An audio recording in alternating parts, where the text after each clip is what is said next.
Hi, this is Steve. I just thought I would post a final update on my water fast since I haven't broken it yet. Today I just finished 40 days of water fasting, so 40 days without food.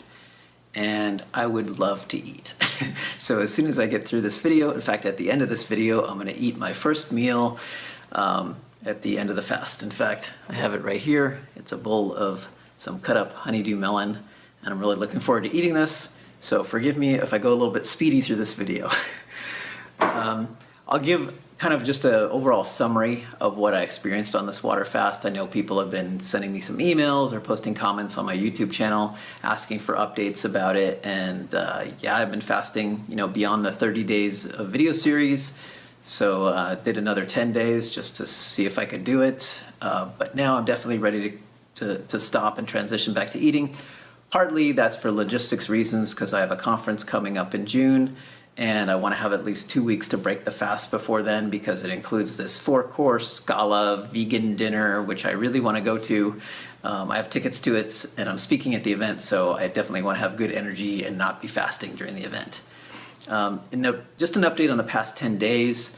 My energy has definitely been lower during this time, physically.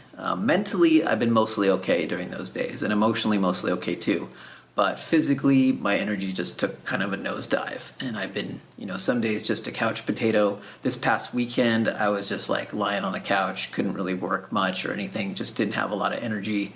But most of those days, I was still able to be productive and get some work done as long as I didn't move around too much. Some days, according to my Apple Watch, I was burning less than 200 calories from movement, which means really not moving much at all. But I made it through, and I would say these past 10 days, the fast has definitely been less pleasant than the first 30. I'd say the best period of the fast was roughly days 70 to 30. Days 7 to 30. So the first week was a bit tough, especially the first 3 days, because that's when there's a lot of hunger.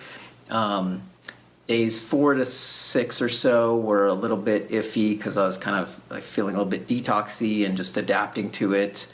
But by the time I got into the second week, I was hitting my stride and I was able to be pretty productive. I'd say overall, of the 40 days I was fasting, about 28 to 30 days I was able to be pretty productive. The other 10 to 12 days was not so good. Like I would just be a couch potato. And I would just, accept that. I knew going into it that a fast can have a lot of those variable days where you just don't know what to expect. And so I went into it with just an open mind and thought, okay, I'm not going to schedule things too much and just have, an attitude of going with the flow. So if I wake up and just realize I'm tanking energy-wise, I'm just going to take it easy and not try to work too much, not try to move too much, just be a couch potato. And other days, if my energy is really good, and some days it was surprising how much energy I had. Then I would maybe, go out for a walk or something. One day, Rochelle and I were even out for like 10 hours or so, shopping and things, and that was wonderful. But those days were pretty rare. But most of the days, I was able to sit at my desk or sit on the couch and just work on my laptop and get a lot of work done, sometimes more than 12 hours. Yesterday was actually a really good day for productivity. I was thinking it was going to be a little low, but in the afternoon I kind of hit my stride, and I think I worked from pretty productively, like all afternoon up until I think right around 9 p.m. And I felt like I could even keep going for a bit after that. So that was really nice to have when you get those surges. Weight-wise, I lost 32.6 pounds. So now I actually weigh what I weighed back in college, which is kind of cool. I didn't do this experiment primarily for weight loss, but that's a nice benefit. I do know some people do fasting for weight loss. So taking off over 30 pounds is certainly nice. The main reason I did it though was for an experiment. I wanted to see what effect it has on detoxification. Like, does my mind get clearer and sharper? I definitely had some good mental clarity throughout most of the fast, but I'm not so concerned about what happened during the fast. I'm much more concerned about, like, does this have a long-term impact? And it's too early to assess that. Just my energy's, too low. I want to see how it is going forward. Also, since I like running a lot, I really miss the running, and I want to I want to see what it's like to get back into running. I mean, aside from the obvious fact of being over 32 pounds lighter, I'll probably be able to run faster and maybe have more endurance, but I want to just see how it feels in my body when I exercise again after this. Do I feel cleaner on the inside or anything like that? Do I get less tired? Am I less fatigued? Do I recover faster from workouts?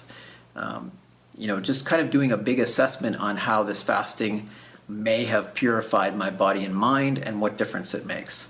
I've done a lot of detoxification experiments. This is one of the more intensive ones I've done. I'm not sure, though, if it'll be the most beneficial. What I'm seeing so far is that I suspect that doing detoxification in other ways, like with taking certain substances that draw toxins out of the body, like liposomal glutathione, I think I got much more benefits from that. But because of the timing I'm doing this fast after having done those other things first, I might be seeing diminishing returns. So that's a possibility too. So I'll just have to assess this in context. I did do this fast entirely unsupervised along the way. So no medical supervision. I didn't go to a fasting center. I did it all on my own at home. So I'll include, a caveat, a disclaimer that you're totally responsible if you do that kind of thing, and don't blame me for it. I'm not encouraging you to do that sort of thing. There definitely can be some dangers. People have died on long-term fasts before, and also when breaking the fast if they do it improperly. I felt it wouldn't be too risky for me because I've done a lot of detoxification experiments. I did a 17-day water fast last year and had no problems with it. And I just felt more comfortable about doing it at home. I didn't feel like flying off to some fasting center somewhere and being around a bunch of other people fasting. I thought I want to be in my own bed, my own home. And then if anything starts going wrong, I'm just going to play it extra safe. So if I start having issues that seem like, oh, this is really taking a turn for the worse, I better stop, I would just stop immediately. Whereas if you do things at a fasting center, they might be able to help you course correct and correct for problems like that. I just thought, I'm going to quit at the first sign of any serious issues. And throughout the 40 days, I never encountered anything I would identify as a serious issue. So I never needed to quit. So that was fine. I just decided, going into it, I'm going to play it safe and not take unnecessary risks. And if I feel like I'm tanking or something too badly that I can't even function, then let's break the fast. But fortunately, I was able to make it the whole 40 days. And my intention initially was just to see if I could make it to 30 days. And I think a big part of that was not going into it with this ego thing of I've got to make it to 30 days, otherwise I suck. Or even pushing beyond that to 40 days. It was just taking it one day, 1 hour at a time, and constantly being tuned into my body and how I was feeling and how it was going. So although, it was nice to have that goal of having, a 30-day fast, I set it as a very tentative goal, not wanting to make it an ego thing where I've got to push through all kinds of difficulties because I was doing this for health reasons and my health comes first in this case, and I'm not going to damage my health to try to make it to some, pride thing. So I'm glad I took that approach. It definitely made it easier, I think, to just take it one day at a time.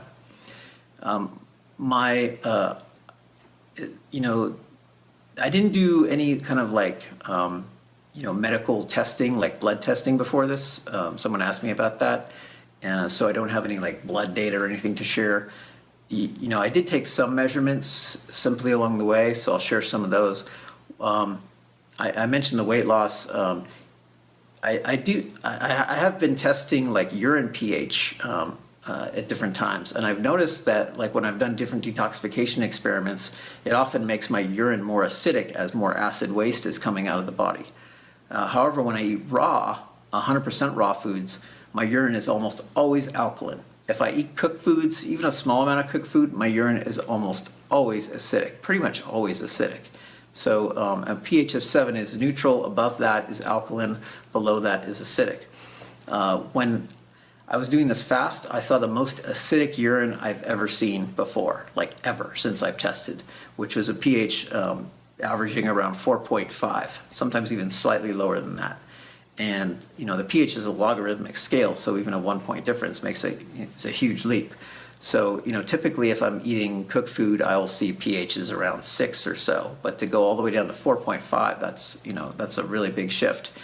And it really tells me my body was just dumping lots and lots of acid waste along the way. So that was kind of interesting to see. Of all the other detox experiments I've done, I've never seen a pH that low before. I checked blood pressure as well, and I was using a blood pressure monitor. I have some stored readings on this I can show. I just took like 3 readings before, just before I started recording this video. So my blood pressure definitely dropped a bit on the fast. And so here's like the most recent 3 readings. So you get it's a 96/71, and what do we have here? 96/66, and 95/71. So that's, fairly consistent. An earlier reading from, I think, Monday was 98/66. And then going back a bit more, let's see, like just, I guess I think this was Sunday, 102/64. And then going back, I didn't take any blood pressure readings right before the fast, but I have some stored readings from January when I last used this, January 24. And so I was like 109/72 back then. And another one shows 112/73. So I didn't have high blood pressure to start with, but you can see that it was a bit of a significant drop in blood pressure, just from, earlier till the fasting point now. So that might be something to watch out for. I'd say the hardest part of the fast was, physically the hardest part was just dealing with the low energy, like just not having the energy to do much. There are many times I wanted to go out and do something, and I was just like, I just barely have energy to move around the house, especially these last 10 days. I miss exercise, I miss running. The hardest part, though, of the fast was not really physical, I would say, because you get used to the low energy, you just have to adapt to it, but it was psychological. It's just like not having the comfort of those meals. I would say that part did get easier. That was probably hardest the first 2 or 3 weeks, but as it went on, I just kind of got used to not eating. And then I began to at least embrace a bit the extra productivity from not having to eat all the time and being able to work for like 8 hours at a stretch and not take a meal break. Just get up to get water, go to the bathroom, that sort of thing. It definitely is hard on the psyche, I would say. Like just adapting to the comfort, the missing aspects of those meals. It's a very grounding effect being able to eat, especially when Rochelle came in town. You got into town, she's here watching me do this. You got into town on May 1st, was it? Okay. So she's been in town for over 3 weeks now. And watching her have meals and eat meals, that can be difficult. One thing that was cool about the fast, though, was a heightened sense of smell. And I noticed this when I did last year's fast as well. My sense of smell gets really sensitive. So I would love getting scented candles and just like burning different scents and smelling them, or using essential oils and just smelling everything. So when Rochelle would make these meals, like a bowl of udon noodles with peanut sauce or something like that, I would say, let me sniff this. And I'd be like taking the bowl, just inhaling it. And it was just like, total symphony of bliss. Just the different layers of smell that I wasn't noticing before. And this one thing she bought at Trader Joe's, this eggplant hummus. Oh my gosh, that was so good. I just kept wanting to take off the lid and smell it and just inhale the aroma and enjoy it. And I'm looking forward to actually eating some of that at some point. Probably not this week, though, because that would be a little bit too much too soon. So, the sense of smell is kind of a mixed blessing, though, because some things can be a bit bad. Rochelle's frowning at me because she knows what to say. So when she would eat something with onion in it, it's like her whole body just smells like onion. And I'm like, oh, your breath. So it's good smells, it heightens the sensitivity to it, but it's the same thing with slightly less pleasant smells. So that's a thing you just have to adjust to. It's very common though that because your senses get more tuned and cleaner with the fasting, like your taste buds detoxify as well. So it's a very common experience for food to taste much better after a fast. I remember that after my last fast. I broke the fast last time with some cantaloupe, and unfortunately it wasn't very good cantaloupe, so it didn't really taste that amazing to me. But then I had some strawberries a little bit after that, fresh strawberries, and they were so good, like just so many layers of flavor. And I've seen other videos of people breaking their fasts and just like having a mouth orgasm over the taste of the food, even if they're just having something really simple like watermelon, because all these flavors kick in that you weren't noticing before. So that's something I'm looking forward to soon. I did get a rash on my chest for part of it. It's still a bit there. It's mostly gone now. It was a little bit itchy. It's just a common symptom of detox. I did have some nausea or queasiness in my stomach, especially the past few days. It would just come and go. I noticed it'd be worse if I move around a bunch, and it would tend to go away and subside if I was lying down or sitting down. So I noticed I had that this morning too. It almost makes me wonder if it's what morning sickness feels like. But it's just like this constant background feeling of nausea, but not enough like you're really gonna throw up, because there's like nothing in me but water right now. So that's definitely something I'm hoping will go away when I start eating again. What else? I definitely felt more antisocial as the fast went on. I did some meetups with people socially earlier in the fast, and just a meet up with like a local friend along the way later in the fast. But for the most part, I just felt like kind of being in my own space and not socializing except with Rochelle, and just kind of staying at home most of the time. And it was mainly just due to the low physical energy. Conversation can just tire me out too much. Earlier in the fast, first few weeks, wasn't an issue, but as the fast went on, I just feel too drained by it. And especially if I'm around other people that are eating too, then it's kind of like you don't feel like you're sharing as much in that experience. So that's something I'm hoping will ramp up as well after the fast. There's no real, there was no real hunger along the way. I still didn't reach the point where I felt like true hunger returned. I would often have like some stomach cramping or just some like grumbling in my tummy, but I wasn't feeling hungry per se. So that was kind of interesting. I had that for the first 3 days, but then it went away. What else? Emotionally, I was mostly flat, emotionally. I wasn't really blissing out or anything much. I had some points where I was feeling a little bit of euphoria, but it was pretty short-lived. Other times, especially when my energy was low and I feel like I was pushing myself too much, I would get a bit grumpy or irritable, as Rochelle can attest.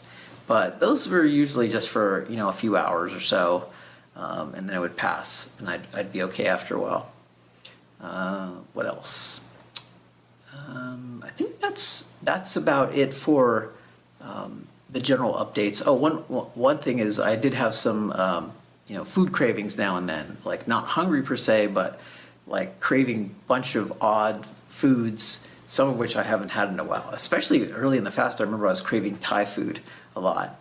Later in the fast, I don't think I noticed as such a strength in the food cravings. They would come up now and then, but it was mainly like triggered by something like seeing a movie where somebody was eating something that looked good, or watching Rochelle eat something that looked good. But otherwise, it wasn't too much of a big deal.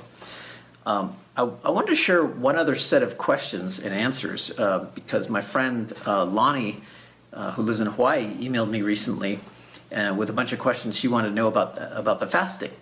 And so I thought I'd just go over it. I already emailed her answers to these, but I'll just kind of go over her questions and sort of do some summary answers if I haven't already addressed it on the video. So one question she had was, what mindset did you employ to move through the first 3 days of hunger? Although you educated yourself on fasting, the challenge of hunger remains. Did you call upon your source, spiritual helpers, guides, angels for help? Did you meditate or what? Interestingly, none of that. I did meditate a little bit throughout the fast, but it wasn't really a big thing. The main thing I used to get through those first 3 days, strategy-wise, was distraction. It was basically, I knew going into it that it would be difficult if I kept thinking about food, so I wanted to put my mind elsewhere. So I started the fast at 10 a.m. on a Friday morning. It was Friday, April 14, that I started the fast. And the last meal I had was some fresh juice, about a quarter of fresh juice. And that kept me going for most of that day. So that day I basically just worked and used work as a distraction. And then I knew my energy would probably start tanking the next couple days, so I just decided I'm just going to be a couch potato on Saturday and Sunday, so days 2 and 3, and I'm just going to binge watch TV shows, movies, documentaries, things like that. So I just basically sat on the couch all day, lied down on the couch, and just watched TV all day, just to distract my mind. And it worked great. I think it was better than the approach I used with the previous fast. Of trying to do activities or things like that to distract me. Just get into a show. I think it was that weekend, or maybe it was a different weekend when I wasn't feeling great, that I just binge watched 10 episodes of season 2 of Better Call Saul. I love the series Breaking Bad. Better Call Saul's, I just thought so, but it got me into the story, and I just focused on the story the whole way through, and that was an easy way to get through the first 3 days. So distraction. It's the same strategy used by 4-year-olds. If you've read about the study, the marshmallow test, where marshmallows are put in front of 4-year-olds. There's an experiment done years ago, kind of a self-discipline, self-regulation test, where you give a 4-year-old a marshmallow and you tell them if they can wait 15 minutes before eating it, you'll give them a second marshmallow. And there's been things that have shown that the 4-year-olds who can wait that 15 minutes without eating the marshmallow during that time, the first one during that time, have all kinds of better results in life. They score better on tests, and they do better in school, and they have better relationships and better health and better financial situations and so on. So it's kind of interesting to just apply that strategy of distraction, because that's what the 4-year-olds do to get through it. They just close their eyes, they look away, they try to hum or something, cover their eyes so they can't see the marshmallow. And so that thing that's glaring at them, they try to turn their attention onto something else, and that works for them. So that's basically the same strategy I used. What else? Did your blood sugar ever plummet? And if so, how did you deal with this to come into balance again? No, I wouldn't say I had serious blood sugar issues. There were times where I would be out walking with Rochelle, or just in the house, where I'd start feeling weak and tired. And so I would just sit down and rest for 10 or 15 minutes, drink more water, breathe, and my energy would come back up again. I noticed my body is very stingy in the energy it generates. So I would basically just, adapt to that. And if I would rest more, it would give time for my energy levels to come back up again. And I noticed my energy was often going in waves. If I would have a day where I do a lot of activity, walking around a lot, I'd pay for it the next day, and my energy would just tank. Or maybe a couple days later. And then if I had those days where my energy was tanking and I just took it easy and rested and spent a lot of time just lying on the couch or sitting down a lot and not moving around too much, then my energy would start to rebound and begin coming back up.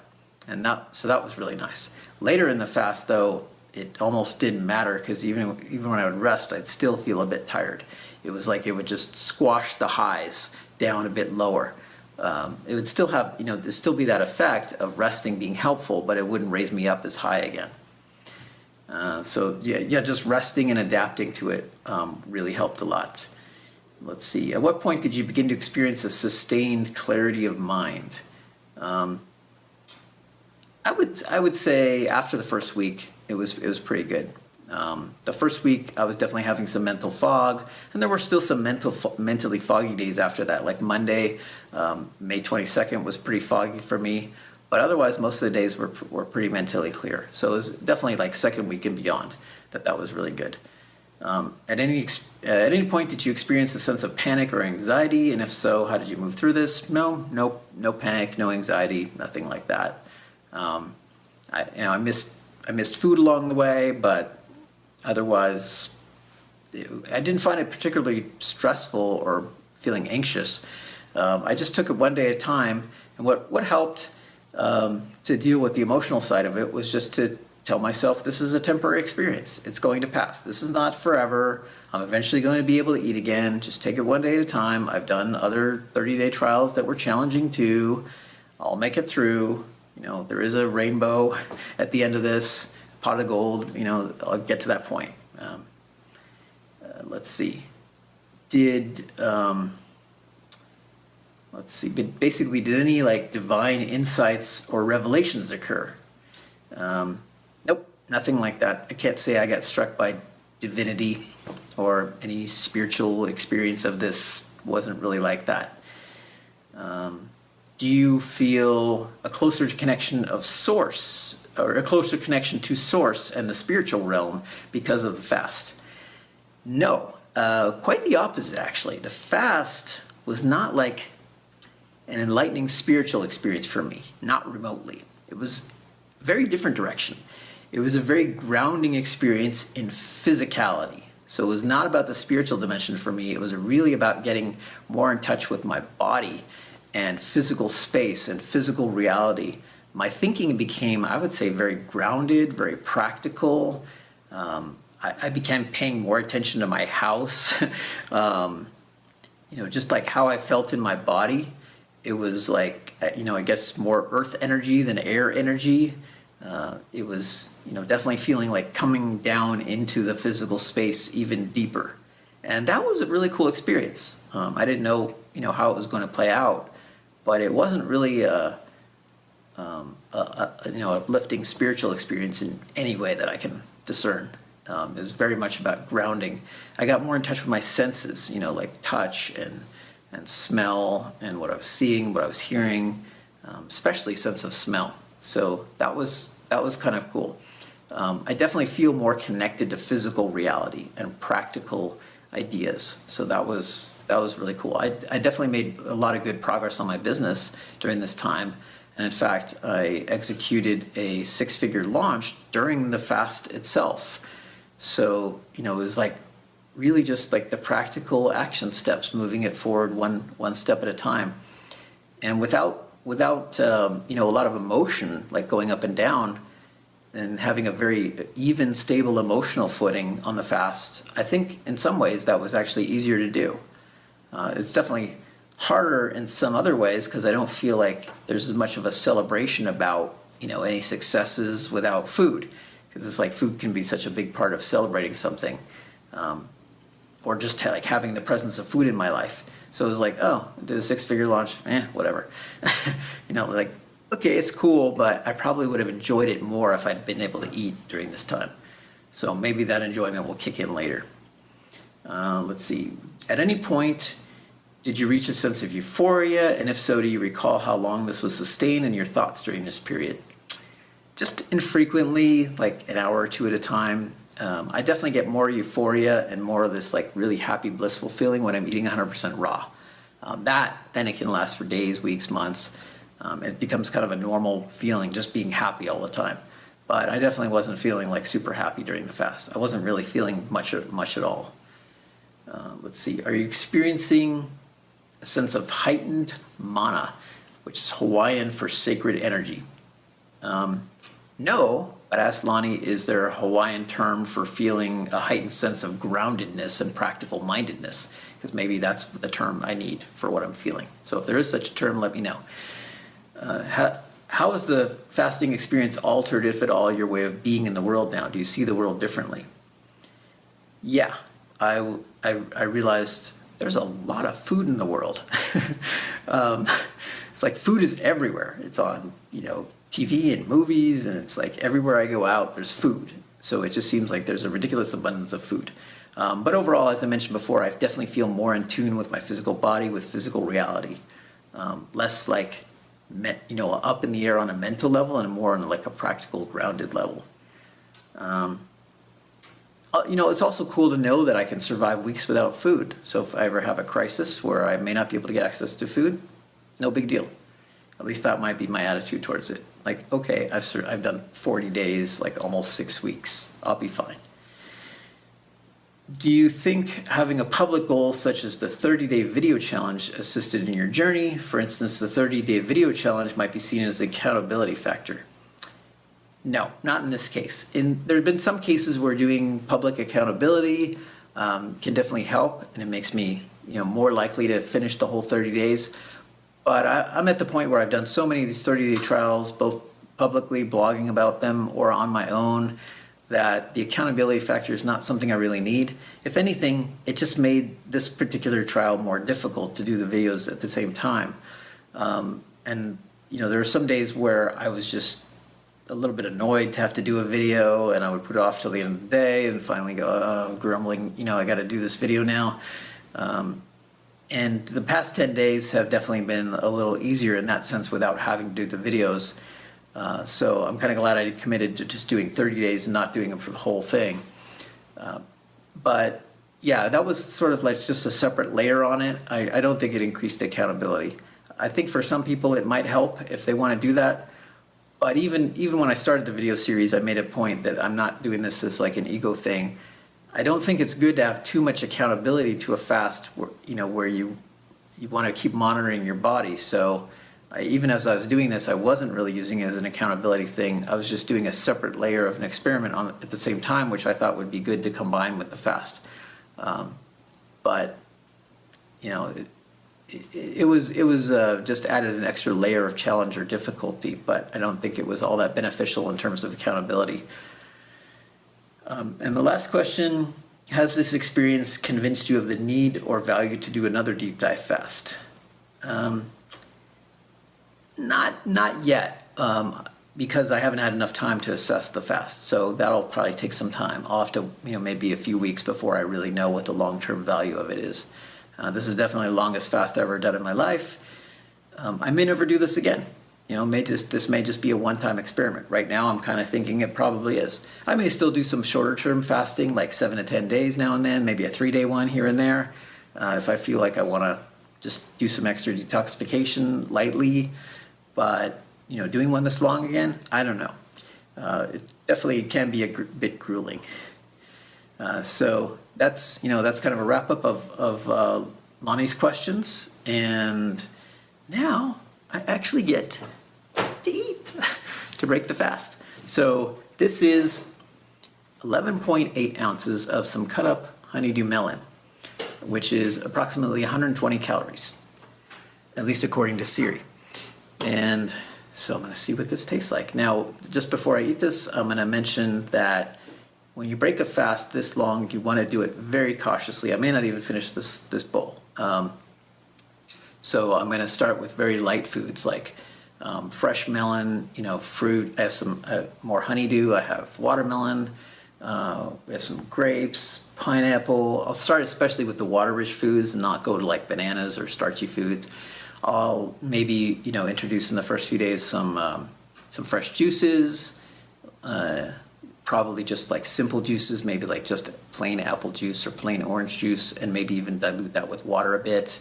And then maybe go to more complex juices like apple celery or apple romaine, something like that. Maybe some carrot juice, and then explore different kinds of fruits. I'm going to take this one simple mono meal at a time first, and keep it really light, because when you do a long-term fast, your digestive juices get very weak. Your body doesn't need to make all that, all the digestive fluids, and so it basically shuts down production of them.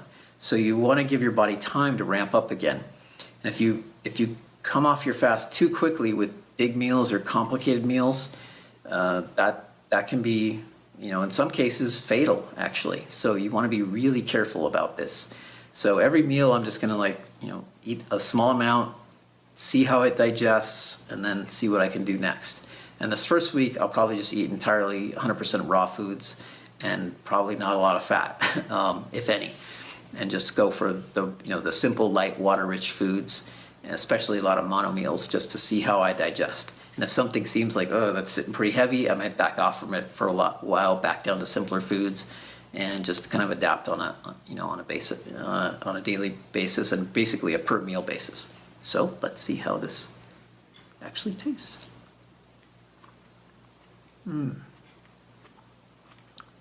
Wow. It's not the best honeydew in the world, but I have to say it's pretty damn satisfying when you have eaten in 40 days. That piece is sweet. Wow. Just like melts in your mouth. It's weird chewing again. I haven't chewed food in so long. Well, anyway, I'm going to end this video now so I can enjoy my first meal. since April 14. And what are we at right now?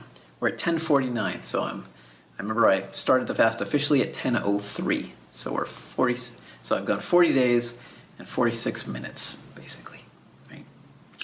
Awesome. Okay. Bye for now.